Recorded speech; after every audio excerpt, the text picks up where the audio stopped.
Goedemorgen. Twee lien binnen de HAVO-opleidings van Iepenbieren Squalmierskip Singeland en Christelijke Squalmierskip Liutger bij elkaar. De wie bij leerling en ouders bot verlet van een HAVO-opleiding voor de boppenbouw in Burgum. Ik wil HAVO-top neemt. Voorheen wie er in Burgum al in de plak voor de onderbouw, moesten ze de opleiding ergens anders aanmeiden. Ik kan me wel voorstellen dat de ouders dan kiezen voor het dicht bij huis. Het veilige, nog niet naar de grote stad, maar nog lekker hier in Burgum. Zo bieden je ook concurrentie voor oorlogskwam.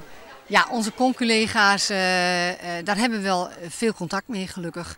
Maar die geven natuurlijk wel aan dat ze wel zorgen hebben gehad. Dit is de kamer van mevrouw Van den Dolder. Dus dan weet je wie ook te vinden. Yes? Ja. Het gebouw staat op het plak dat eerst een watersveld leidt dat broekt waar terug ben van de basisschool en de benopvang in het dorp. Terug procedures en protesten van ouders zat het een periode worden voordat je gebouwd worden mocht. De leerlingen hadden daarom op een neetlocatie in de griep zitten. Ze zijn blij dat ze nou een nieuw gebouw hebben.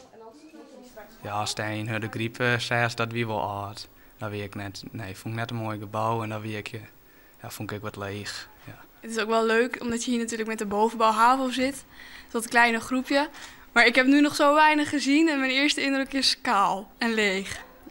De band volg je de lessen mijn war. Wel hadden squalend zijn dat het Liutger christelijk blijft en het Singeland hier een bier. En die geerwerking is uniek in Nederland. De leerlingen van het Liutger die krijgen godsdienstlessen en de leerlingen van het Singeland krijgen levensbeschouwingslessen. Daarnaast behouden we onze vieringen. Kerstviering is ook voor de Singeland een belangrijk iets. Het Liutger is een christelijke school, maar ik moet heel eerlijk zeggen dat ik daar als leerling... Tuurlijk, je krijgt dingen mee, een kerstfeest, een paasviering, maar nooit heel erg diep op in wordt gegaan. En de leerlingen op het Singeland hebben net zo goed godsdienst en leren ook dingen over het christendom. Net zoals wij die hebben. Dus ik denk eigenlijk dat het verschil niet heel erg groot is. Voor de band in Burgum begint het echte schoolleven morgen.